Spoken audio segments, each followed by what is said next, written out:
మీ అందరికీ కూడా ప్రభు అయిన యేసుక్రీస్తు యొక్క ప్రశస్తమైన నామంలో వందనాలు తెలియజేస్తున్నాను. ఒకసారి రెండు చేతులు పైకెత్తి ప్రభు యొక్క నామాన్ని మహిమపరచుదాం. హల్లెలూయా, హల్లెలూయా. దీనికి వాక్యం నుండి 2వ రాజుల గ్రంథం, the book of 2 Kings chapter 2 2వ అధ్యాయం 1వ వచనాన్ని మనం ధ్యానం చేసుకుందాం. 2వ రాజుల గ్రంథం, ఓకే, యెహోవా 2వ రాజుల గ్రంథం 2వ అధ్యాయం 1వ వచనం. యెహోవా సుడిగాలి చేత ఏలియాను ఆకాశమునకు ఆరోహణము చేయింపబోవు కాలమున ఏలియాయు ఎలీషాయు కూడి గిల్గాలు నుండి వెళ్ళుచుండగా. చాలండి.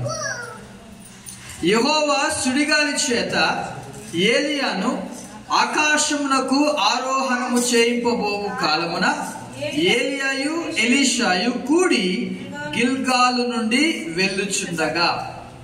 అన్నాడు ఒకసారి, గిల్గాలు. ఓకే, గిల్గాల్. ఈ దినాన్ని గిల్గాల్ అనే ప్రాంతం గురించి మనం నేర్చుకోబోతున్నాం. 4 ప్రాంతాలు ఏలియా వెళ్ళినట్టుగా మనకి ఈ లేఖనాల భాగంలో కనబడుతుంది. 1వ ప్రాంతం గిల్గాల్, 2వ ప్రాంతం 2వ వచనం రాయబడింది బేతేల్, 3వ ప్రాంతం 3వ వచనం రాయబడింది, 4వ వచనం రాయబడింది ఎరుకో. ఎరుకో నుండి 4వ ప్రాంతం ఎక్కడికంటే 6వ వచనం రాయబడింది యొర్దాను. ఈ 4 స్థలాల గురించి మనం నేర్చుకోబోతున్నాం ఈ వారం, నెక్స్ట్ వీక్. ఈరోజు గిల్గాలు అంటే ఏంటో కొన్ని విషయాలు మనం నేర్చుకుందాం. తల వంచుదాం, చిన్న ప్రార్థన చేసుకుందాం. దేవా నాతో మాట్లాడు అని ప్రతి ఒక్కరు కూడా మనం అడుగుదాం. ప్రభు ఆయన మాట్లాడే దేవుడు, ఆయన మాట్లాడని రాయి కాదు, మాట్లాడని చెట్టు కాదు, ఆయన మాట్లాడే దేవుడు. ఆయన యొక్క స్వరము మెల్లని స్వరం, ఆయన మెల్లగా మాట్లాడే దేవుడు. తల వంచుదాం, చిన్న ప్రార్థన చేసుకుందాం. మహాపరిశుద్ధుడా, మహోన్నతుడా, ఇక సాయంకాల ఆరాధనలో మేమందరం చేరి నీ నామాన్ని స్తుతించడానికి మీరు ఇచ్చిన మంచి అవకాశం బట్టి వందనాలు. మాతో మీరు మాట్లాడండి. ఈ వాక్య భాగం ద్వారా మాతో మీరు మాట్లాడి నన్ను మరుగుపరుచుకుని మీరే నాతో మాతో మా అందరితో మాట్లాడమని. దేవాచిన బిడ్డలు మీ స్వాధీనం అందించుకోమని, అలాగే కరెంట్ కూడా మీ స్వాధీనం అందించుకోమని యేసుక్రీస్తు నామంలో ఈ ప్రార్థన అడిగి వేడుకుంటున్నాం మా పరమ తండ్రి, ఆమేన్. చదువుకున్న మాటలో ఒక మాట అక్కడ రాయబడింది, కాలము అనే మాట చూస్తున్నాం. ఏ కాలం? ఏ కాలం? ఎండాకాలం కాదు, వర్షాకాలం కాదు, చలికాలం అంతకట్ట కాదు. ఇదొక కాలం. ఏ కాలం తెలుసా? ఆరోహణము చేయింపబో కాలం. మన భాష చెప్పాలంటే సంఘము ఎత్తబడే కాలం. ఏలియా ఏ విధంగా ఆకాశానికి తీసుకెళ్ళడానికి దేవుడు ఏం పంపించాడు? అగ్ని రథములు, అగ్ని గుర్రాలు పంపించాడు. కానీ సంఘాన్ని తీసుకెళ్ళడానికి ఆయనే స్వయంగా రాబోతున్నాడు. గట్టిగా దేవునికి స్తోత్రం. ఆ కాలంలో మనం ఉన్నాం. ఆయన త్వరగా వస్తున్నాడు. ఆయన చెప్పాడు, ఇదిగో నేను త్వరగా వచ్చుచున్నాను, వాని క్రియల చొప్పున ప్రతి వాని కిచ్చుటకు సిద్ధపరిచిన జీతం నా యొద్ద. అంటే ఏ కాలంలో ఉన్నా తెలుసా? ఏలియా ఏ కాలంలో ఉన్నాడో తెలుసా? తను తీసుకెళ్ళిపోవడానికి దేవుడు సిద్ధపడుతున్నాడు, తాను కూడా సిద్ధమవుతున్నాడు. ఎలా సిద్ధపడుతున్నాడు? గిల్గాలు నుండి బయలుదేరాడు. ఇది మొట్టమొదటి మాట. ఎక్కడ బయలుదేరాడు? గిల్గాల్. షైనీ కూర్చోవాలి, వాకింగ్ టైంలో కూర్చోవాలి, అస్సలు కదలకూడదు. ముందుకు వచ్చి మీ బైబిల్ ఇచ్చేసేయండి, ఇంద్రానికి ఇచ్చేసేయండి. మీరు ఇచ్చిన పర్లేదు, ఓకే. చదవాలి అందరూ, అందుకే చదవగలిగిన చదవాలి. కమ్ కూర్చోండి. Very good. ఏ కాలం? ఆరోహణం అయ్యే కాలం. ఈ యొక్క ఏలియా దేవుడు సుడిగాలి చేత, అది కూడా ఎలా తీసుకెళ్తాడో తెలుసా? నార్మల్గా కాదండి, సుడిగాలి చేత ఏలియాని ఎక్కడ తీసుకెళ్తున్నాడు తెలుసా? ఈ సుడిగాలి అంటే మనకు అర్థం కాదు, కానీ అమెరికా దేశాలకి అది చాలా ఈజీగా అర్థమవుతుంది. టోర్నడోస్ అంటారు వాటిని. టోర్నడోస్ అంటే గాలి ఇలా చుట్టూ తిరిగి అది స్పీడ్గా వచ్చి చాలా వస్తువుల్ని చాలా పాడు చేస్తుంది. అంత భయంకరంగా తిరుగుతుంది, గాలి తిరుగుతుంది అనమాట. సుడిగాలి అంటారు, అలా తిరుగుతూ ఉంటుంది. అలాంటి గాలిలో ఏలియాని తీసుకెళ్ళిపోవడానికి దేవుడు సిద్ధపడుతున్నాడు. మీకు అర్థమవుతుందా? సంఘాన్ని కూడా దేవుడు ఎలా తీసుకెళ్తాడో తెలుసా? ఆయన మేఘాల మీద మధ్యాకాశానికి రాబోతున్నాడు. అలాగ మనం ఎత్తబడిపోతాం, మేఘముల మీద కొనిపోబడిపోతున్నాం. దేవునికి స్తోత్రం చెప్తామా? సుడిగాలి చేతి తీసుకెళ్తారంటే ఏలియా మేబీ కొద్దిగా అనుమానపడ్డాడు. మేబీ ఒకవేళ మానవుడుగా అతడు కూడా మన వంటి స్వభావం గల మనుషుడే కాబట్టి కొన్నిసార్లు ఎలా సాధ్యం అనుకున్నాడేమో. మనం కూడా అనుకుంటాం కదా, ఎలా వెళ్ళిపోతాం మేఘాల మీద. యేసుప్రభు వెళ్ళాడు కదా, ఆయన మేఘాల మీద ఆరోహణమైపోయాడు పునరుద్ధానమైన తర్వాత. మనము కూడా ఈ యొక్క లోకాన్ని విడిచిపెట్టబోతున్నాం. ఖచ్చితంగా యేసుప్రభు రాబోతున్నాడు. ఆయన వచ్చినప్పుడు మనందరం కూడా అలా ఎత్తబడిపోతాం. ఆ కాలంలో మనందరం కూడా ఉన్నాము, నిజంగా ఉన్నాం. మన గడిచిన అమెరికాలో భయంకరమైన అగ్ని ప్రమాదం కదా, అగ్ని మొత్తం అంతా కూడా కాలిపోయింది, కాలిఫోర్నియా అంతా కూడా.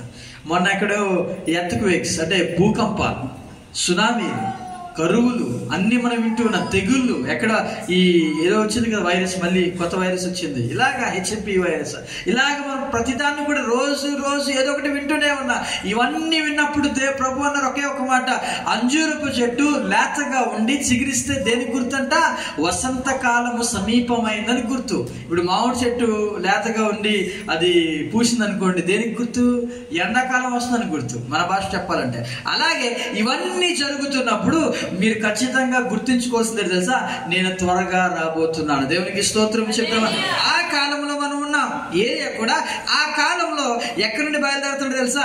గిల్గాలు నుండి వెళ్ళుచుండగా అనే మాట మనం చూస్తున్నాం. ఎక్కడి నుండి బయలుదేరు తెలుసా? గిల్గాలు అంటే దేవునికి వాక్యంలో ప్రతి మాటకి ఒక మీనింగ్ ఉంది.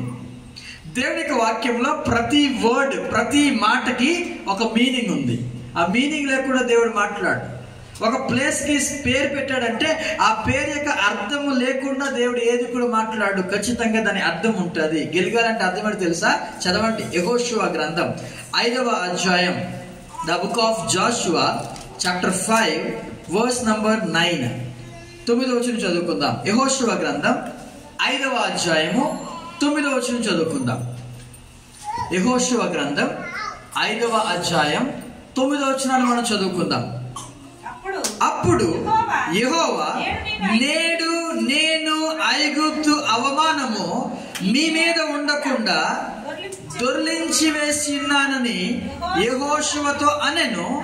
అందుచేత నేటి వరకు ఆ చోటికి గిల్గాలను పేరు. అక్కడ ఒక మాట రాయబడింది కదా, నంబర్ 1 అని ఉంది గిల్గాలు అనే దానికి, ఆ పేరుకి. ఆ కిందన చదవండి, దొరలించిన. ఇప్పుడు అర్థమైందా? గిల్గాల్ అంటే ఏంటి? దొర్లించిన స్థలం, దొర్లించిన ప్లేస్, రోల్డ్ అవే అంటారు ఇంగ్లీష్ లో. దొర్లించిన, గిల్గాలు అనగా దొర్లించుట. పొర్లించుట కాదు, దొర్లించుట. బోర్లించడం కూడా కాదు, దాన్ని తోసేయడమే, దొర్లించడమే. చూడండి, ఈ యేసు ప్రభు వారు సమాధి చేయబడిన తర్వాత ఆ సమాధికి ఒక పెద్ద రాయిని పెట్టారు.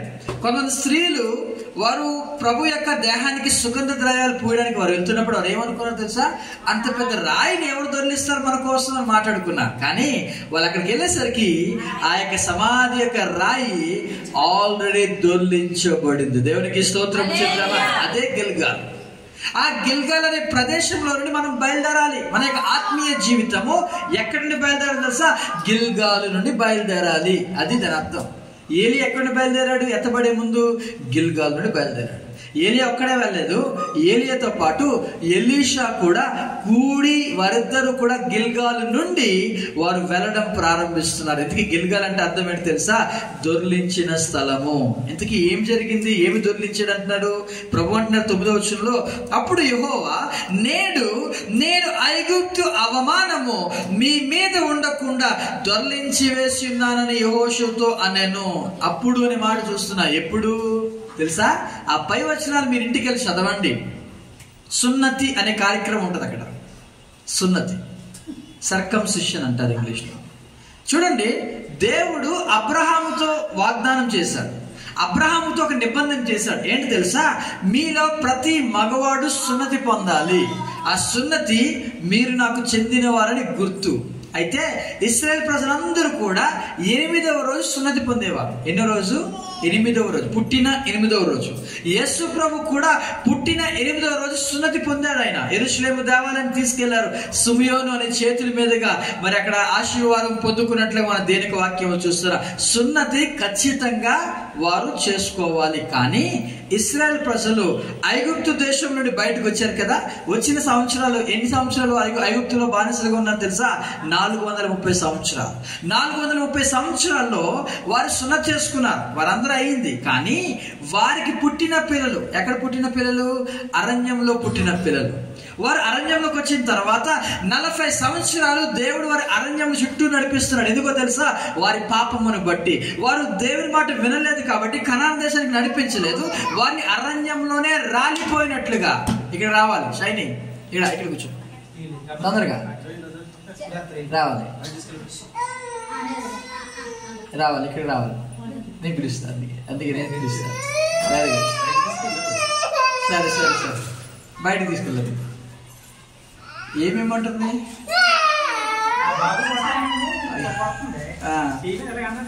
అయ్యో, సరే సరే, ఓకే వినండి. ఐగుప్తు దేశం నుండి బయటకు వచ్చారు కదా వీళ్ళు, ఇశ్రాయేల్ ప్రజలు. 40 సంవత్సరాలు దేవుడు తిప్పుతూనే ఉన్నాడు, అరణ్యం అంతా తిప్పుతూనే ఉన్నాడు. తీసుకెళ్ళట్లే, కనాన్ దేశానికి నడిపించట్లే. 40 సంవత్సరాలు వారు అరణ్యంలో రాలిపోయి వారు తిరుగుతున్నారు. మరి అరణ్యంలో వారు కుటుంబాలుగా జీవిస్తున్నప్పుడు వారికి పిల్లలు పుట్టారు. ఆ పిల్లలు అరణ్యంలో పుట్టిన పిల్లలు. వారికి సున్నతి చేయించలే. బాగా వినండి మాటలు. వారికి సున్నతి చేయించలే. సున్నతి చేయకుండానే వారి తల్లిదండ్రులు చచ్చిపోయారు. అందరూ కూడా అయిపోయారు. అప్పుడు తర్వాత ఈ యొక్క యెహోషువని ఏర్పాటు చేసుకుని ఇశ్రాయేల్ ప్రజల్ని ఎరుకో దేశం వరకు నడిపించాడు దేవుడు. ఈ ఎరుకోకి వెళ్ళక ముందు ఇక్కడ ఒక అరణ్యంలో వారు ఉన్నారు, ఒక ప్లేస్ లో వారు ఉన్నారు. ఆ ప్లేస్ కి వచ్చేసరికి దేవుడు యెహోషువతో మాట్లాడుతున్నాడు. ఇదిగో యెహోషువ, ఈ ఇశ్రాయేల్ ప్రజలందరికీ సున్నతి చేయించా అన్నాడు. ఎందుకు? చదవండి ఒకసారి. ఆ 5వ వచనం చదువుకుందామా? 5వ వచనం చదువుకుందాం. 5వ వచనం. బయలుదేరిన పురుషులందరూ సున్నతి పొందిన వారే, కానీ ఐగుప్తులో నుండి బయలుదేరిన తర్వాత అరణ్య మార్గమందు పుట్టిన వారిలో ఎవరినో సున్నతి పొంది ఉండలేదు. 6వ వచనం. యెహోవా మనకు ఏ దేశమును ఇచ్చేదనని వారి పితరులతో ప్రమాణం చేసెనో పాలు తేనెలు ప్రవహించు ఆ దేశమును తాను వారికి చూపింపనని యెహోవా ప్రమాణం చేసి ఉండెను గనుక ఐగుప్తులో నుండి వచ్చిన ఆ యోధులందరూ యెహోవా మాట వినకపోయినందున వారు నశించు వరకు ఇశ్రాయేలీలు 40 సంవత్సరములు అరణ్యంలో సంచరించుచు వచ్చిరి. ఆయన వారికి ప్రతిగా పుట్టించిన వారి కుమారులు సున్నతి పొంది ఉండలేదు కనుక వారికి సున్నతి చేయించెను. అనగా మార్గమున వారికి అది సున్నతి జరగలేదు. ఇదండి కారణం. ఇశ్రాయేల్ ప్రజలు వారు ఐగుప్తు నుండి బయలుదేరిన పురుషులందరూ సున్నతి పొందారు. వారు ఎప్పుడో పొందారు. వారికి దేవుడిచ్చిన మాటలు విన్నారు, వారు చేశారు. కానీ వారి బిడ్డల దగ్గరికి వచ్చేసరికి ఎవరికి కూడా సున్నతి చేయలేదు. కారణం, అరణ్యంలో ఉన్నారు. బిడ్డల్ని పట్టించుకోలేదు తల్లిదండ్రులు. దాని అర్థం ఏంటి తెలుసా? బిడ్డల్ని వదిలేశారు, కానీ దేవుడు వారిని విడిచిపెట్టలేదు. గట్టిగా దేవునికి స్తోత్రం చేద్దాం. ఇప్పుడు దేవుడు జ్ఞాపకం వచ్చాడు. యెహోషువ, వారి తల్లిదండ్రులందరూ కూడా చచ్చిపోయారు. ఈ బిడ్డలకి ఇప్పుడు సున్నతి అవ్వలేదు, వారు చేయించలేదు. వీళ్ళకి సున్నతి నువ్వు చేయించాలి అన్నాడు. అది గిల్గాలు అనే ప్లేస్. సున్నతి అంటే అర్థం ఏంటంటే దొరలించుట. ఆ సున్నతి ద్వారా దేవుడు వారి మీద నుండి ఒకటి దొర్లించాడు. ఏంటి దొర్లించాడు తెలుసా? ఐగుప్తు యొక్క అవమానమును దొర్లించి వేశాడు. దేవునికి మహిమ కలుగును. మరి ఇప్పుడు మనం కూడా సున్నతి పొందుకోవాలా? లేదు. సున్నతి అవసరం లేకుండానే యేసు ప్రభు వారు మన కోసము ఆయన రక్తాన్ని చిందించాడు కల్వరి సిలువలో. దేవునికి స్తోత్రం చేద్దాం. ఆయన కల్వరి సిలువలో ఆయన బలియాగం చెందాడు. ఆ యొక్క సున్నతి మనకి పొందక్కన అవసరం లేకుండానే ప్రభు వారు మనకి మార్గం తెరిచారు. యేసు ప్రభుని నమ్ముకుంటే మన యొక్క అవమానాన్ని దొర్లించి వేస్తాడు ఆయన. 3 విషయాలు మీతో మాట్లాడని ఆశపడుతున్నాను. యేసు ప్రభు మన జీవితంలో 3 విషయాల్ని ఆయన దొర్లించి వేస్తాడు. మొట్టమొదటి ఏంటి తెలుసా? ఆయన మన యొక్క బంధకమును, మన యొక్క పాత స్వభావాన్ని దొర్లించి వేస్తాడు. చదవండి. నిర్గమకాండం 6వ అధ్యాయం, నిర్గమకాండం 6వ అధ్యాయం 5వ వచనం చదవండి. 5వ వచనం. ఐగుప్తులో దాసత్వమునకు లోపరిచి ఉన్న ఇశ్రాయేలీల మూలుగును విని నా నిబంధనను జ్ఞాపకము చేసుకుని ఉన్నాను. ఇదండి ఐగుప్తు దేనికి సాదృశ్యం చెప్పమంటారా? దాసత్వమునకు సాదృశ్యం. ఐగుప్తు దాసులుగా చేస్తుంది, లోకం దాసులుగా చేస్తుంది. ఫరో దాసులు కావాలి, కానీ దేవునికి కుమారులు కావాలి. దేవునికి స్తోత్రం చేద్దామా? దేవునికి దాసులు అక్కర్లేదండి, దేవునికి కుమారులు కావాలి. సాతానికి ఎవరు కావాలి తెలుసా? దాసులు కావాలి. పాపము చేయు ప్రతి వాడును దేనికి దాసుడు చెప్పమంటారా? పాపమునకు దాసుడు. మనము దేని చేత జయింపబడతామో దానికి ఖచ్చితంగా మనం దాసులు అవుతాం. ఆ దాసత్వం నుండి విడిపించడానికి యేసు ప్రభువారు ఈ గిల్గాల్ అనే ప్రాంతాన్ని ఎంచుకున్నాడు. దేవునికి స్తోత్రం చేద్దామా? మనందరం ఎక్కడి నుండి బయలుదేరాలి? గిల్గాల్లో నుండి బయలుదేరాలి. గిల్గాల్ అంటే ఏంటి? దొర్లించిన స్థలం. ఏం దొర్లించాడు? మన యొక్క బంధకాలను దొర్లించేశాడు యేసయ్య. మన యొక్క పాత స్వభావాన్ని దొర్లించేశాడు. చూడండి, ఈ యొక్క నిర్గమకాండ మనం చదువుకున్నాం కదా. ఐగుప్తీయులు దాసత్వమునకు లోపరిచి ఉన్న ఇశ్రాయేలీల మూలుగును నేను విన్నాను అన్నమాట మనం చూస్తున్నాం. ఎంత భయంకరమైన దాసత్వంలో వారు ఉన్నారో తెలుసా? 400 పైన సంవత్సరాలు వారు దాసులుగా, దాసురాండ్రుగా వారు ఫరో కింద ఉన్నప్పుడు దేవుడు కనికరపడ్డాడు. వారిని విడిపించడానికి దేవుడు జ్ఞాపకం చేసుకున్నాడు. ఈ దినాన్ని ఇంకా ఒకవేళ నీవు దేనికి బంధించబడ్డావో, దేనికి దాసుడిగా ఉంటున్నావు, దేని చేత మనం జయించబడుతున్నాం? ఒక వ్యక్తి సిగరెట్ చేత సిగరెట్ ఒకసారి కాదు, అలాగే మాటి మాటికి తాగుతున్నాడు అనుకోండి, దేని చేత జయించబడుతున్న వ్యక్తి? సిగరెట్. ఇప్పుడు ఆ సిగరెట్కి ఏమవుతున్న వ్యక్తి?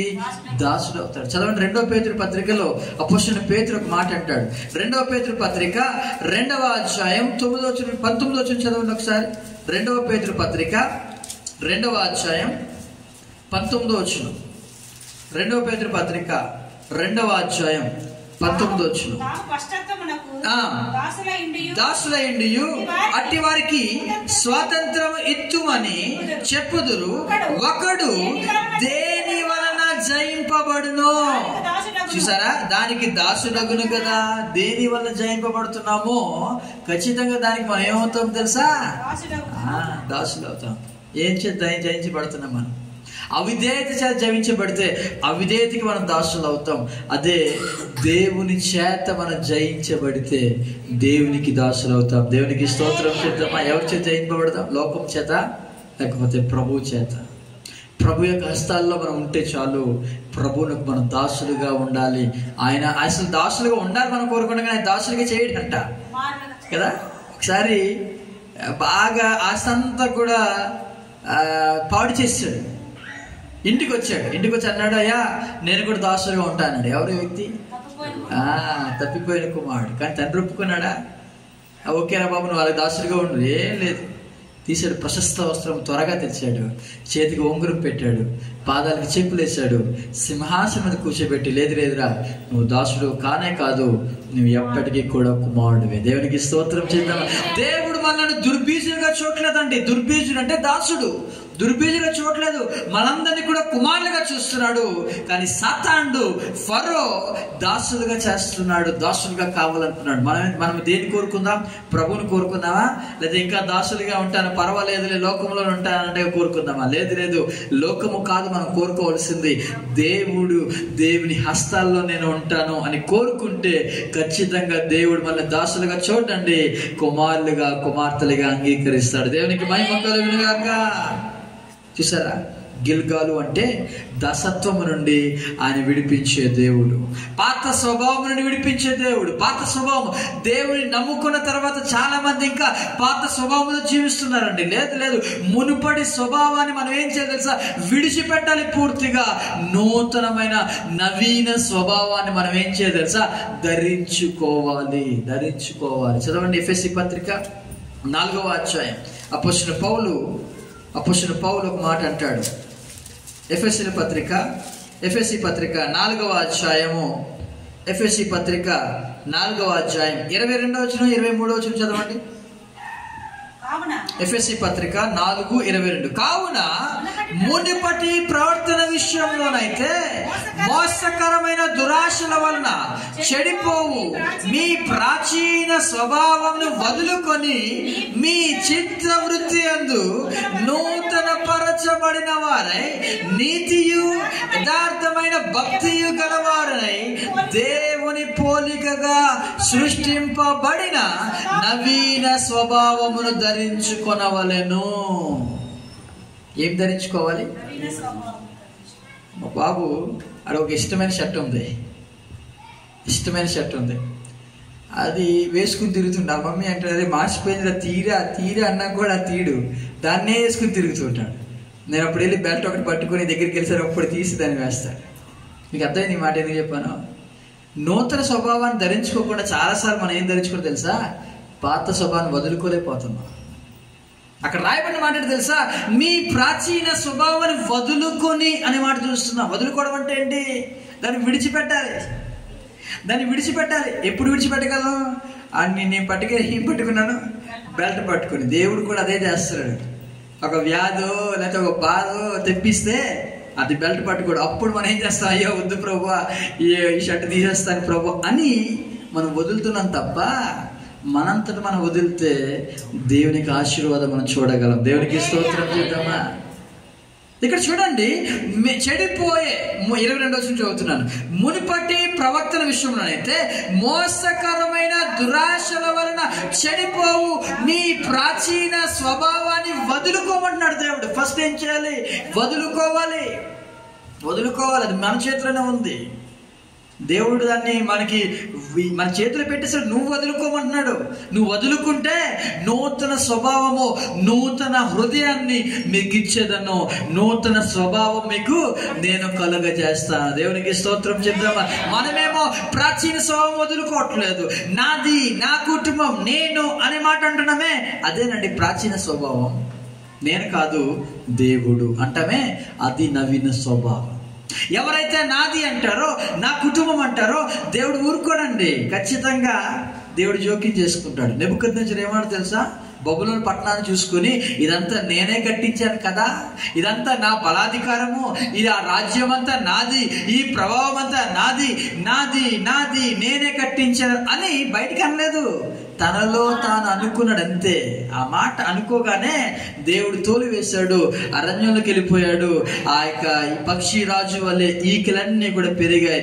7 సంవత్సరాలు గడ్డి తిన్నాడంట. దేవుడు ఊరుకోడు. నాది అనే మాట రాకూడదు. ఎవరిది? దేవుడిది. నాది అనేది ఏమవ్వాలి? సిలువేయబడాలి. గలతీ పత్రిక 2వ అధ్యాయం 20వ వచనంలో అపోస్తలుడైన పౌలు ఒక మాట అంటాడు. చదవండి. గలతీ పత్రిక 2వ అధ్యాయము 20వ వచనము. నేను అది నేను అనే మాట ఉంది కదా, అది పౌలు కాదు. పౌలు అన్నాడా యేసుప్రభు సిలువ వేయబడినప్పుడు? లేడు. మరి నేను అనే మాట అంటాడు ఏంటి? నేను అంటే చెప్పాను కదా, గర్వం. నేను అనే గర్వం ఉంటది, నాది అనే గర్వం ఉంటది. అది నేను క్రీస్తుతో కూడా సిలువైపడినాను, ఇకను జీవించువాడను. మరణాక్షరం అక్కడ, ఇకను జీవించువాడను నేను అంటే మళ్ళీ గర్వం. నేను కాదు, క్రీస్తే నా యందు జీవిస్తున్నాడు. గట్టిగా దేవునికి స్తోత్రం చేద్దామా? ఇదండి నవీన స్వభావం. ఈ నవీన స్వభావానికి దేవుడు ఒక పేరు పెట్టాడు. ఇందాక చదువుకున్న ఎఫెసీ పత్రిక 4వ అధ్యాయము 24వ వచనం చూసారా? నవీన స్వభావం ఎలాంటిది? నీతి గలది. నవీన స్వభావం ఎలాంటిది? యథార్థమైన భక్తి గలది. దేవుని పోలికగా సృష్టించబడిన నవీన స్వభావము. ఎవరి పోలిక సృష్టించబడింది? ప్రాచీన స్వభావం కాదు, నవీన స్వభావం. ఎవరి పోలిక? దేవుని పోలిక. నవీన స్వభావము దేవుని పోలికగా సృష్టించబడినది. అటువంటి నవీన స్వభావాన్ని మనం ఏం చేయాలి తెలుసా? ధరించుకోవాలి. ఒక షర్ట్ ఎలా ధరించుకుంటాం? మనం వెళ్ళి మురికైపోయిన షర్ట్ని ఏం చేస్తాము? మనము వాషింగ్ మిషన్ వేస్తాము. ఒక మంచి షర్ట్ ఎలా ధరించుకుంటాము? దేవుని యొక్క స్వభావము, అది దేవుని పోలికగా సృష్టించబడిన నవీన స్వభావాన్ని మనం ఏం చేయాలి తెలుసా? ధరించుకోవాలి. అందుకే పాత స్వభావాన్ని దేవుడు ఏం చేస్తున్నాడు? దొర్లించి వేస్తూ ఉన్నాడు. దేవునికి స్తోత్రం చెప్దామా? మొట్టమొదటి ఏం దొర్లిస్తున్నాడు? బంధకమును, పాత స్వభావాన్ని దొర్లించి వేస్తున్నాడు. ఇంకా ఒకవేళ ఇంకా పాత జీవితంలో ఉన్నావేమో, పాత మాటలు, పాత స్వభావం ఉన్నావేమో, దేవుడు ఆ పాత జీవితం తీసేయాలంటే ఒకే ఒక్కటి ఏంటి తెలుసా? యేసు ప్రభు యొక్క రక్తమే ఆ కార్యాన్ని చేయగలదు. గట్టిగా దేవునికి స్తోత్రం చెప్తామా? యేసు ప్రభు యొక్క రక్తము, ఆయన యొక్క రక్తాన్ని ఆశ్రయిస్తే చాలు, ఆయన యొక్క రక్తాన్ని నువ్వు కోరుకుంటే చాలు. ప్రభువా నీ యొక్క రక్తము చేత నా పాపములను కడుగు అంటే చాలు, ఆయన మన యొక్క ప్రతి పాపమును ఆయన పవిత్రపరుస్తాడు. ఆయన కడిగి ఆయన మళ్ళీ ఏం చేస్తాడంటే మళ్ళీ కడిగి ఆయన మనల్ని పవిత్రపరుస్తాడు, పరిశుద్ధపరుస్తాడని దేవుని యొక్క లేఖనాలు మనకి బోధిస్తున్నాయి. దేవునికి స్తోత్రం చేద్దామా? ఏమి దొర్లించాడు? మొట్టమొదటిది బంధకం, పాత స్వభావం. ఏం దొర్లించాడు? బంధకం, పాత స్వభావం. రెండోది ఇంకా ఏమి దొర్లించాడు అంటే అవమానము. ఇప్పుడు మనం చదువుకున్న మాట ఐగుప్తు యొక్క అవమానము. రెండు, దోషము దొర్లించాడు.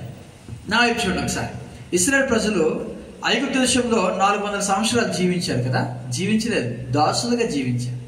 జీవించిన తర్వాత వారు బయటకు వచ్చారు, అరణ్యం అంతా అయిపోయింది. ఇప్పుడు వారు ఎరుకో దగ్గర ఉన్నారు. మేము అనుకుందాం, ఎవరైనా చూసి రే నువ్వు ఐగుప్తులో ఉన్నావు కదా, నువ్వు ఐగుప్తులో కొన్ని సంవత్సరాలు బానిసగా ఉన్నావు కదా అని అందరూ అడుగుతుంటే వీడికి ఎలా ఉంటుంది? చాలా అవమానంగా ఉంటుంది. చీచి ఇదేంటి అలాగా? ఇప్పుడు మారిపోయిన తర్వాత అతని దగ్గరికి వెళ్ళి నిన్న చూసాను నువ్వు బాగా తాగుబోతావు కదా నువ్వు అంటే ఎలా ఉంటుంది? ఆ వ్యక్తికి ఎలా ఉంటుంది చెప్పండి? చాలా చాలా అవమానంగా ఉంటుంది కదా. ఆ అవమానాన్ని కూడా దేవుడు తీసేస్తా అంటున్నాడు. దేవునికి స్తోత్రం చెప్తామా? దొర్లించేస్తాడు. రెండవది అవమానమును, దోషమును దొర్లించేస్తాడు. ఎలా అవమానాన్ని తీసేస్తాడు? యెషయా గ్రంథం 54వ అధ్యాయంలో ఒక మాట రాయబడింది, చదవండి ఒకసారి. యెషయా గ్రంథం 54:4 వచనం చదువుకుందాం. యెషయా గ్రంథం 54:4 భయపడకుము, నీవు సిగ్గుపడనక్కర్లేదు, అవమానమును తలంచకుము, నీవు లజ్జపడనక్కర్లేదు, నీవు నీ బాల్యకాలపు సిగ్గును మరచుదువు, నీ వైధవ్యపు నిందను ఇక మీదట నీవు జ్ఞాపకము చేసుకొనవు. ఇదండి, మనము జ్ఞాపకం చేసుకోకూడదు అంటున్నాడు. ఆయన దొర్లించేస్తాడు. ఆ అవమానాన్ని మనం ఏం చేయాలి తెలుసా? పూర్తిగా మనం మర్చిపోమంటున్నాడు, తలంచవద్దు అంటున్నాడు. భయపడకము, నీవు సిగ్గుపడనక్కర్లేదు. చాలాసార్లు మనం అవమానాన్ని తలుచుకొని పలానా టైంలో చేసిన అవమానాలు, లేకపోతే ఎప్పుడో చేసిన నిందలు, అవన్నీ కూడా మనుషులు పెట్టే నిందలకి మనం భయపడి చాలాసార్లు కూడా మనం ఏమవుతుందో తెలుసా? చింతలకు వెళ్ళిపోతాం, చింత లోపలికి లేదా డిప్రెషన్లోకి వెళ్ళిపోతూ ఉంటాం. మనం అటువంటి దాంట్లోకి వెళ్ళక్కర్లేదని దేవుడు మనతో మాట్లాడుతున్నాడు. కారణం ఏంటి తెలుసా? ఆయన మన యొక్క అవమానాన్ని ఆయన మార్చివేశాడు. దేవునికి స్తోత్రం చెప్తామా? అవమానాన్ని దొర్లించి వేశాడు. నేడు ఐగుప్తు యొక్క అవమానము నేను తీసివేస్తున్నాను. ఎవరైనా అంటే నేను పలానా చూసి అంటే ఒకటే మాట చెప్పాలి, అవును నేను దేవుని యొక్క బిడ్డను అని చెప్పాలి. కారణం ఏంటి తెలుసా? అవమానాన్ని దేవుడు తీసివేశాడు, నిందను దేవుడు తీసేశాడు. అవమానం ఎలా వచ్చి చెప్పమంటారా? ఏ వ్యక్తి అయినా అవమానించాలంటే దేంతో అవమానిస్తాడు? ఏ వ్యక్తి అయినా అవమానించాలంటే దేంతో అవమానిస్తాడు? చెప్పట్లే, దేంతో అవమానిస్తాడు? మాటతోనే కదా. ఎవరైనా ఏమన్నా పలానా నేను అక్కడ చూశానంటే ఎక్కడి నుంచి వచ్చిన మాట కదా, మాటతో అవమానపరుస్తాను. ఒకసారి యెషయా గ్రంథం వద్దాం. యెషయా గ్రంథం 6వ అధ్యాయము ఒక దర్శనము యెషయా చూస్తున్నాడు. జాగ్రత్తగా ఈ మాటలు ఆగిద్దాం. యెషయా అనే ప్రవక్త ఒక దర్శనాన్ని చూస్తున్నాడు. ఆ దర్శనంలో దేవుడు సింహాసనం మీద కూర్చున్నాడు చూశాడు. ఆయనకు పైగా సరాపులు, ఆయనకు పైగా కెరూబులు అవన్నీ కూడా ఎగురుతున్నాయి. అవన్నీ కూడా ప్రభువును స్తుతిస్తున్నాయి. అది దర్శనం. 6 రెక్కలు ఉన్నాయి. వారు ప్రభువుని మహిమపరుస్తున్నారు. ఎవరిని మహిమపరుస్తున్నారు? పరిశుద్ధుడు పరిశుద్ధుడు పరిశుద్ధుడని గాన ప్రతిగానములతో వారు దేవుని మహిమపరుచడం. ఇదంతా కూడా యెషయా చూస్తున్నాడు. అప్పుడు యెషయా ఏమన్నాడు తెలుసా? చదువుదాం ఒకసారి. 5వ వచనం చదువుకుందాం. నేను అపవిత్రమైన పెదవులు గలవాడను, అపవిత్రమైన పెదవులు గల జనుల మధ్య నివసించువాడను, నేను నశించదని రాజును సైన్యములకు అధిపతి యెహోవాను నేను కన్నులారా చూచితిననుకొంటిని. ఒకసారి ఆలోచిద్దాం. ఏమంటున్నాడు యెషయా? నేను అపవిత్రుడను అంటున్నాడు. రెండోదిగా ఫస్ట్ నేను అపవిత్రుడు అనలేదు. ఏమన్నాడు? అపవిత్రమైన పెదవులు గలవాడను. అపవిత్రుడు కూడా కాదు. ఏంటది అంటే అపవిత్రత ఎక్కడ షాడో చెప్పమంటారా? పెదవులు ఫస్ట్. ఎప్పుడైనా జ్ఞాపకం చేసుకోండి, ఎవరైనా ఏ మాట అన్నా కూడా ఎక్కడ మొదలవుతుంది తెలుసా? పెదవులు, మాటలు. అందుకే యాకోబు పత్రికలో రాయబడింది, నాలుకంట చిన్నదే కానీ ఒక అడవిని చిచ్చు పెట్టే ఒక అగ్ని ఎలా చిచ్చు పెడుతుందో అలాంటిది నాలుకంట మన యొక్క నాలుక. ఈ యొక్క ఆ పెదవులు నిజంగా అపవిత్రమైపోయింది అంటున్నాడు యెషయా. అంతేకాదు అపవిత్రమైన పెదవులు కలిగిన జనాల మధ్య నేను నివసిస్తున్నాను అని అరుస్తూ ఉన్నాడు, కేకలేస్తూ ఉంటే దేవుని యొక్క దేవదూత ఒక కారు తీసుకున్నాడు, అగ్నిలో ముంచాడు, దాన్ని పెదాలకి తగిలించి అన్నాడు, ఇదిగో నీ యొక్క దోషం. చదవండి ఒకసారి మాట. 6వ వచనం చదువుకుందాం, 6-7. అప్పుడు ఆ శరాపుల్లో ఒకడు తాను బలిపీఠం మీద నుండి కారుతో తీసిన నిప్పును చేత పట్టుకొని నా యొద్దకు ఎగిరి వచ్చి నా నోటికి దాన్ని తగిలించి, ఇది నీ పెదవులకు తగిలిన కనుక నీ పాపమునకు ప్రాయశ్చిత్తమాయెను, నీ దోషము. అంటే దోషం ఎక్కడ వస్తుంది? ఎక్కడ వస్తుంది దోషం? పెదవుల నుండి. విస్తారమైన మాటల్లో ఏముండదంట? దోషము ఉండక మానుతూ. మీకు అర్థమైందా? మాటల్లో దోషం ఉండదు. ఈ మాటలు అందుకే ప్రభువుని అడగాలి, ప్రభువా నా నోటిని నువ్వు కాయు ప్రభువా అని ఒక కీర్తనకాడు పాడుతూ ఉంటాడు. నా నోటిని కాయండి అని అడుగుతాడు. నా నాలుకను కాయండి, జనాల మధ్య ఉన్నప్పుడు నేను త్వరపడి మాట్లాడకుండా నా నోటిని నేను కాచుకుంటాను అంటాడు. నా పెదవుల్ని కాచుకుంటాను, నా నాలుక నేను కాచుకుంటాను. దేవునికి స్తోత్రం చెప్దామా? కాచుకోగలుగుతున్నాం మనం? బుద్ధిహీనుడు మాట్లాడుతూనే ఉంటాడంట, అదే జ్ఞానవంతుడు తన యొక్క నోరుని మూసుకుంటాడంట.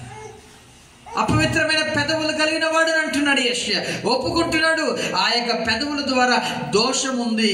అయితే శుభవార్త తెలుసా? ఆ యొక్క అపవిత్రతను కూడా దేవుడు దొర్లించి వేస్తున్నాడు. అదేనండి అవమానం. అవమానం ఎలాగొస్తుందో తెలుసా? ఈ పెదవులు. ఈ అవమానాన్ని తట్టుకోలేక అనేక మంది ఏం చేసుకున్నారో తెలుసా? సూసైడ్, ఆత్మహత్య చేసుకుంటున్నారు. అదే ప్రభు దగ్గరికి వస్తే ఆయన నీ పెదవుల్ని తాకుతాడు ఆయన యొక్క నిప్పుతో కదా. ఇంతకీ నిప్పు దేనికి సాదృశ్యం తెలుసా? పరిశుద్ధాత్మ దేవుడు. పరిశుద్ధాత్మ దేవుడు ఆయన అగ్ని వంటి దేవుడు. ఆయన అగ్ని వంటి వాడు. మేడగది మీద అందరూ కూడా కూర్చున్నారు కదా, శిష్యులందరూ కూడా 120 మంది కూర్చుని వారు ప్రార్థన చేస్తుంటే పెంతెకోస్తు దినాన్ని అగ్ని జ్వాలల వంటి కన్నులు కదా, కన్నులా కాదు, అగ్ని జ్వాలల వంటి చెవులా కాదు, అగ్ని జ్వాలల వంటి చేతులు కనబడ్డాయా? కాదు, అగ్ని జ్వాలల వంటి నాలుకలు విభాగించబడింది. దేవునికి స్తోత్రం చేద్దాం. అంటే అపవిత్రమైన నాలుకలు ఎలా మార్చబడ్డాయి? ఆమె అగ్ని జ్వాలల వంటి. ఇది గిల్గాల్లో పని. గిల్గాల్లో దేవుడు అవమానాన్ని తీసివేస్తా అంటున్నాడు. గిల్గాల్లో దేవుడు దోషాన్ని తీసేస్తా అంటున్నాడు. ఐగుప్తు అవమానముని దొర్లించేస్తాను, ఐగుప్తు యొక్క దోషాన్ని తీసేస్తాను. ఇంతకీ దోషం ఎలాగొచ్చింది? ఈ పెదవులు, నాలుకను బట్టి అగ్ని జ్వాలల వంటి నాలుకలు విభాగించబడి ఒక్కొక్కరి మీద వాలినప్పుడు వారందరూ కూడా దేవుని మహిమపరచడం మొదలు పెట్టారు. దేవునికి స్తోత్రం చెప్దామా? చాలా మంది దేవుని స్తుతించడానికి నోరు రాదు. కారణం ఏంటి తెలుసా? వారి మీద ఏమున్నాయి? ఇంకా అపవిత్రమైన నాలుక ఉంది. అగ్ని జ్వాల వంటి నాలుక లేదు. ఎప్పుడైతే అగ్ని జ్వాల వంటి నాలుక వస్తుందో వారు ఎలా స్తుతిస్తారు తెలుసా? వాక్ శక్తి అనుగ్రహించబడిన కొలది, ఆత్మ ప్రేరేపణ కొలది వారు ఎవరు కూడా చెప్పగలమా స్తుతించని చెప్పక్కర్లేదు. వారే దేవుని యొక్క నామాన్ని మహిమపరుస్తారు. గట్టిగా దేవునికి స్తోత్రం చేద్దామా? ఏ అనుభవం ఉన్నావు నువ్వు? ఇంకా చెప్పాలా? ఎవరైనా నీకు స్తుతించమని చెప్పాలా? లేకపోతే నీ అంతటా నువ్వు స్తుతించడానికి దేవుని ఆరాధించేవారు, ఆత్మతోనూ సత్యముతోనూ ఆయన ఆరాధించేవారు అట్టి వారే కావాలని దేవుడు కోరుతున్నాడండి. మనకి ఆరాధన ఎలా ఉంది? మనకి ఆరాధన ఎలా ఉంది? ఎవరో చెప్తే కాదు, నీ అంతటా నీవు ఆరాధన చేయాలి. కారణం ఏంటి తెలుసా? అగ్ని జ్వాలల వంటి నాలుకలు విభాగించబడి ఒక్కొక్కరి మీద వ్రాలినప్పుడు, 120 మంది మీద కూడా వ్రాలినప్పుడు వారందరూ కూడా అన్య భాషలతో దేవుని యొక్క నామాన్ని స్తుతించడం మొదలు పెట్టారండి. వారు స్తుతిస్తుంటే నిజంగా వారు కూడిన చోటంట కంపించడం మొదలు పెట్టింది. గట్టిగా దేవునికి స్తోత్రం చెప్దామా? మన యొక్క జీవితంలో ఎటువంటి ఆరాధన మనం చేస్తున్నాం? అవమానాన్ని దేవుడు దొర్లించేస్తాడు, నిందన దేవుడు తీసివేస్తాడు, దోషాన్ని దేవుడు చూడనివ్వడు, ఆయన దొర్లించి వేస్తాడు. మూడవది, అది కూడా చెప్పి నేను ముగిస్తాను. మూడవది తెలుసా, అది ఇంకేమి దొర్లిస్తా అంటున్నాడు తెలుసా? మూడవది భయమును అనుమానాన్ని దొర్లించేస్తా అంటున్నాడు. కీర్తన గ్రంథము 34వ కీర్తన 4వ వచనంలో చక్కటి మాట రాయబడింది. చదవండి ఒకసారి. కీర్తన గ్రంథం 34వ కీర్తన 4వ వచనం. నేను యెహోవా యొద్ద విచారణ చేయగా ఆయన నాకు ఉత్తరం ఇచ్చాను. నాకు కలిగిన భయములన్నిటిలో నుండి ఆయన నన్ను తప్పించాను. ఇదండి కలిగిన భయములన్నిటిలో. భయము వెంటాడుతుంది ఈ రోజులు అందరికీ కూడా. భయము, ఏదైనా మరణ వార్త విన్న వెంటనే ఏం పుట్టుకొస్తుంది మనకి? నీ ప్రక్కను 10,000 మంది కూలేరే మాట మర్చిపోతున్నాం మనం. ఒక్కడు చచ్చిపోతేనే ఏమనుకుంటాం మనం? అమ్మమ్మో పలానా వ్యక్తి, అబ్బాయి ఎంత ఆరోగ్యం వ్యక్తి, ఈ వ్యక్తి చచ్చిపోయాడని నా పని అయిపోయిందన్న భయం మనలో ఉంది. కానీ బైబిల్ ఏం చెప్తుంది తెలుసా? ఒక్కడు కాదయ్యా, 1000 మంది కూడా కాదు, 10,000 మంది కూలినా అపాయము నీ యొద్దకు రాదు అన్నాడు. దేవునికి స్తోత్రం చెప్తున్నా. ఇది మనం పట్టించుకోవట్లే, భయంతో ఉంటున్నారు. ఇదే భయం ఇశ్రాయేలు ప్రజలు కూడా ఉంది. వారి యొక్క భయం ఏంటి తెలుసా? ఎరుకో అనే పట్టణం ఉంది, ఆ ఎరుకోను జయించలేకపోతున్నారు. వారు భయపడుతూ ఉంటే దేవుడు అన్నాడు, ఇదిగో గిల్గాల్లో భయాన్ని దొర్లించేస్తానని చెప్పి ఇశ్రాయేలు ప్రజలకు అన్నాడు. గట్టిగా దేవునికి స్తోత్రం చేద్దాం. భయాన్ని, అనుమానము, కొంతమందికి అనుమానాలు కూడా ఉంటాయి. దేవుడు నిజంగా చేస్తాడా? దేవుడు నిజంగా చేస్తాడా? ఒక వ్యక్తి అడిగాడు ఎలీషాని, ఇది నిజంగా జరుగుతుందా అన్నాడు. జరుగుతుంది కానీ నువ్వు నమ్మలేదు కదా, నువ్వు చూడవు అన్నాడు. అంతే. మరి ఏమవుతావు అంటే, నువ్వు చచ్చిపోతావు కానీ జరుగుతుంది అన్నాడు. ఏంటంటే ఆ రోజుల్లో కరువు, భయంకరమైన కరువు. ఈ గాడిద యొక్క తల ఉంటుంది కదా, 80 రూపాయలకి అమ్ముతున్నారంట. పావురపు రెట్ట ఉంటుంది కదా, ఆ రెట్ట అంటే 5 రూపాయలకి అమ్ముతున్నారంట. అంత భయంకరం. 5 రూపాయలు చాలా ఎక్కువ అది. అలాంటి దినాల్లో దేవుడు మాట్లాడుతూ, ఎలీషాతో మాట్లాడుతూ, ఈ గోధుమ పిండి రూపాయికి అమ్ముతున్నాను అనే మాట అంటాడు దేవుడు. రూపాయి, మా సన్నపు పిండి ఉంటుంది కదా, గోధుమ పిండి, అదంతా కూడా రూపాయికి అమ్మబడుతుంది అనే మాట అనగానే ఆ వెంటనే ఆ వ్యక్తి అడుగుతాడు. రాజు దగ్గర ఒక సైనాధికారి ఉంటాడు. అతను అడుగుతాడు, ఇది నిజంగా జరుగుతుందా అంటే, జరుగుతుంది కానీ నువ్వు చూడవు అంటాడు. నిజంగా ఆ దినాన్ని రూపాయికి గోధుమ పిండి అమ్ముతుంటే అందరూ వచ్చేసారు, ప్రజలందరూ వచ్చేస్తుంటే ఆ తొక్కిసలాట్లో ఈ సైనికుడు చనిపోయాడు. దేవుని యొక్క కార్యాన్ని చూడలేదు. అనుమానం. చాలా మందికి ఏమో తెలుసా? అనుమానాలు ఉంటాయి. దేవుడు నిజంగా చేస్తాడు. ఎలా చెప్తున్నారు పాస్టర్ గారు మీరు అంటే? ఇదిగో ఇక్కడ ఉంది కదా, ఏంటిది? దేవుని యొక్క వాక్యం. మనలో ఉన్న భయాన్ని, అనుమానాన్ని దేవుడు ఎలా దొర్లిస్తాడు? బంధకాన్ని, పాత స్వభావాన్ని ఎలా దొర్లిస్తాడు? సిలువ ద్వారా దొర్లిస్తాడు. ఎలా దొర్లిస్తాడు చెప్పండి ఒకసారి? యేసు ప్రభు సిలువ ద్వారా దొర్లిస్తాడు. రెండవది, మనలో ఉన్న మరి దాని ఏమంటారంటే అవమానం లేకపోతే దోషాన్ని ఎలా దొర్లిస్తాడు చెప్పమంటారా? పరిశుద్ధాత్మ ద్వారా దొర్లిస్తాడు. పరిశుద్ధాత్మ దేనికి సాదృశ్యము? అగ్ని వంటి బాప్తిస్మముతో ఆయన ఏం చేస్తాడంటే మనల్ని అభిషేకిస్తాడని దేనికి వాక్యం సెలవిస్తుంది. అగ్నితో సూచన. రెండోది. మూడోది, మనలో ఉన్న భయమును, మనలో ఉన్న అనుమానాన్ని దేవుడు ఎలా దొర్లిస్తాడు చెప్పమంటారా? మీ చేతులు ఒకసారి అందరూ కూడా చూపించండి ఒకసారి. Very good. ఇది ఉందే ఆత్మ ఖడ్గం. ఇది ఏంటిది? ఆత్మ ఖడ్గం. దీనితో మనలో ఉన్న భయాలు తీసేస్తాడంట, మనలో ఉన్న అనుమానాలు తీసేస్తాడంట, మనలో ఉన్న ప్రతి ఒక్క భయం. అక్కడ రాయబడిన మాట, నాకు కలిగిన భయములన్నిటిలో నుండి ఆయన నన్ను ఏం చేశాడు తెలుసా? తప్పించాను అనే మాట మనం చూస్తున్నామండి. భయములన్నిటిలో నుండి. ఎలాంటి భయం ఉందో నాకు తెలియదు. మీకు ఎలాంటి భయం ఉందో? ఏ భయం ఉందో? అప్పుల భయమా, లేకపోతే మరణ భయమా, రోగ భయమా? ఏ భయమైనా కూడా నాకు కలిగిన భయములన్నిటిలో నుండి ఆయన నన్ను తప్పించును కాదు, తప్పించెను అంటే ఈజ్ పాస్ట్ టెన్స్, అంటే అయిపోయింది. దేవుడు చేసేసాడు. మనము పొందుకోవడమే ఆలస్యం. పొందుకోవాలంటే ఎక్కడికి రావాలి తెలుసా? గిల్గాలులోనికి రావాలి. దేవునికి స్తోత్రం చేద్దామా? తల ఉంచుదాం, కళ్ళు మూసుకుందాం. మన ముందు రొట్టె ద్రాక్షారసం ఉంది, సిద్ధపడదామా? మన ముందు రొట్టె ద్రాక్షారసం ఉంది, సిద్ధపడతాం. ప్రతి ఒక్కరు కూడా తల వంచు. విన్న వాక్యాన్ని బట్టి ఆయన దొర్లించేశాడు నీ జీవితంలో. బంధకాన్ని దొర్లించేశాడు, పాత స్వభావాన్ని దొర్లించేశాడు, అవమానాన్ని దొర్లించేశాడు, దోషమును దొర్లించేశాడు, భయమును దొర్లించేశాడు, అనుమానమును దొర్లించేశాడు. ఆయన దొర్లించేసి నీ జీవితాన్ని ఆయన ఫ్రీ అప్ చేశాడు. ఏలియా ఎక్కడి బయలుదేరి తెలుసా? గిల్గాల్లో నుండి బయలుదేరాడు. గిల్గాల్లో నుండి గిల్గాలు దేనికి సాదృశ్యం చెప్పమంటారా? గిల్గాలు దొర్లించబడిన స్థలం అండి. గిల్గాలు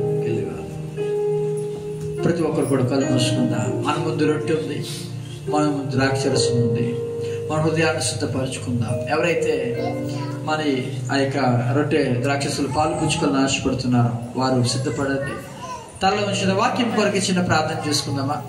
తల ఉంచుదాం, కళ్ళు మూసుకుందాం. మీలో ప్రేరేపించబడేవారు చిన్న ప్రార్థన వాక్యం కొరకే చేయండి.